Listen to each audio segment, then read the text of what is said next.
Nous respirons environ 20 000 fois par jour et pourtant, la plupart du temps, nous ne faisons même plus attention à notre respiration. Lorsqu'elle devient courte, rapide, superficielle, nous pensons souvent que c'est simplement une conséquence du stress. Mais si la respiration pouvait aussi devenir l'une de nos plus grandes ressources pour retrouver notre équilibre et un outil sérieux de performance physique comme mentale, pour l'illustrer, je vais m'appuyer sur un exemple bien connu des sapeurs-pompiers. Bienvenue dans ce nouvel épisode de Stressitude, le podcast qui parle du stress, du rapport que nous entretenons avec lui, de ce qu'il raconte de notre société, de notre époque et de notre manière de vivre. Je suis Sabrina Comillo-Dubois, juriste de formation et de mon premier métier, ancienne fonctionnaire d'État, notamment assistante de prévention, et ancienne sapeur-pompier volontaire. Je suis aujourd'hui conseillère en gestion du stress, préparation mentale et qualité de vie. J'ai fait le choix d'accompagner en priorité ces professionnels des métiers de l'intervention, de l'urgence et du service public, soumis à une pression constante et particulièrement exposés au stress chronique ces dernières années. Dans l'épisode précédent, nous avons parlé de récupération. Nous avons vu qu'il ne suffisait pas de s'arrêter pour récupérer. Encore fallait-il permettre au système nerveux de revenir progressivement à l'équilibre. Aujourd'hui, nous allons découvrir le premier outil capable de lui envoyer ce message, la respiration. Dans l'approche développée par le docteur Yann Rougier, médecin spécialiste en neurosciences appliquées, tout être humain et vivant possède ces 5 grandes ressources naturelles.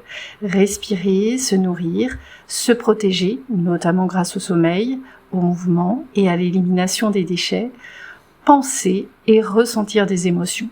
Ces 5 facteurs du vivant dialoguent en permanence. Lorsqu'un seul se déséquilibre, les autres finissent souvent par être impactés. Et le premier d'entre eux, c'est la respiration. Pendant plusieurs années, lorsque j'étais encore sapeur-pompier volontaire, s'il y a bien une chose que l'on apprend vite, c'est que respirer n'est pas seulement un réflexe, un automatisme, c'est aussi un facteur de sécurité et un facteur de performance. Prenons un exemple. Lorsque nous intervenons sous appareil respiratoire isolant, ce que l'on appelle un ARI, la respiration change naturellement. Le simple fait de respirer dans un masque avec une bouteille d'air comprimé modifie déjà la physiologie de l'organisme, sans parler du poids de l'appareil respiratoire isolant, du harnais, de la bouteille, de la tenue de feu. Même si le pompier n'a pas le sentiment d'être stressé, son corps, lui, va travailler dans tous les cas différemment. L'une des premières informations que nous apprenons à contrôler, c'est bien le niveau d'air restant dans la bouteille. Dès la formation initiale, on nous apprend à calculer notre autonomie, à estimer le temps dont nous disposons avant que le bip assourdissant annonçant la réserve ne retentisse. Mais une chose est étonnante. Avant de l'avoir expérimenté, personne ne sait réellement quelle sera sa consommation. Certaines personnes vont consommer beaucoup d'air, d'autres beaucoup moins. Alors nous utilisons un volume moyen de référence pour faciliter les calculs. Et ensuite, nous apprenons à mieux respirer, à économiser notre air, à réguler notre ventilation, à optimiser chacun de nos mouvements.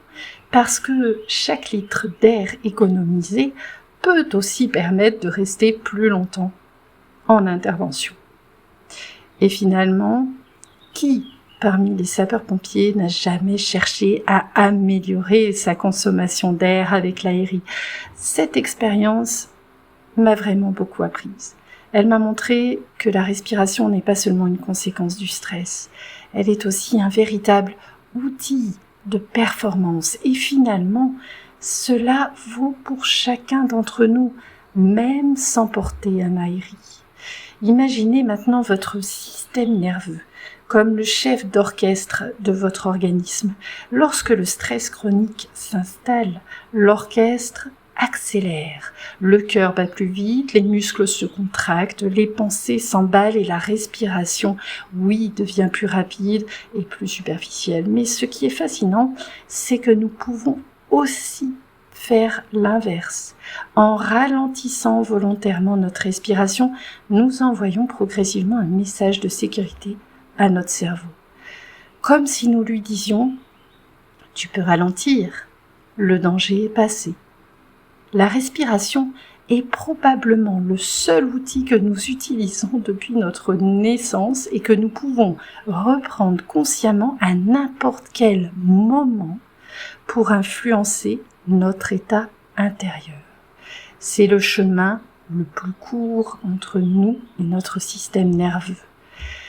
Imaginez maintenant un cheval fougueux. Si vous tirez brutalement sur les rênes, il résiste. Il s'agite davantage. Mais si vous apprenez progressivement à le guider, il retrouvera peut-être son calme. Et le stress fonctionne souvent de la même façon. On ne combat pas son système nerveux, on apprend à le guider. Et la respiration devient alors les rênes qui permettent de retrouver la bonne direction. Il existe plusieurs techniques respiratoires. L'une des plus connues est la cohérence cardiaque. Inspirez pendant 5 secondes par le nez, expirez pendant 5 secondes par le nez et recommencez pendant plusieurs minutes.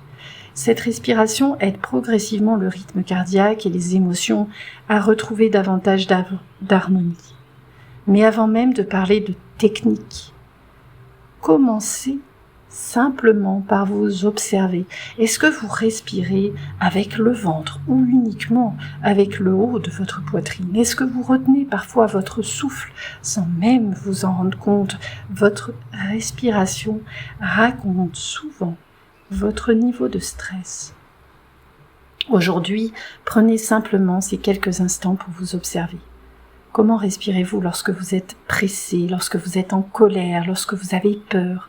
Comment respirez-vous lorsque vous vous sentez réellement serein et en sécurité? Si vous deviez retenir une seule idée de cet épisode, ce serait peut-être celle-ci. Vous ne pouvez pas toujours choisir les situations que vous allez vivre, mais vous pouvez presque toujours choisir la façon dont vous allez respirer. Et parfois, quelques respirations conscientes suffisent déjà à commencer à modifier votre état intérieur. Avant de nous quitter, si nous pouvons choisir à tout moment la façon dont nous respirons, il n'en va pas toujours de même pour notre alimentation, car lorsque le stress chronique s'installe, nos envies alimentaires ne sont pas toujours dictées par la faim, mais parfois par notre cerveau, par nos émotions, par notre système nerveux. Souvenez-vous des 3 idées que nous explorons depuis le début de Stressitude. Le stress, ce n'est pas que du stress. Il n'est pas toujours négatif. Et apprendre à le gérer n'est pas simplement une question de volonté. Dans le prochain épisode, nous parlerons justement de ces fringales, de ces envies parfois irrépressibles de sucre, de salé, de gras, de ce que le stress chronique émotionnel fait réellement à notre alimentation. Alors, à lundi prochain, 12h12, pour ce nouvel épisode de Stressitude. En attendant, prenez soin de vous, n'hésitez pas à commenter, à poser vos questions sous ce podcast, à le partager à vos collègues, à vos amis, à votre entourage. Faites voyager la respiration.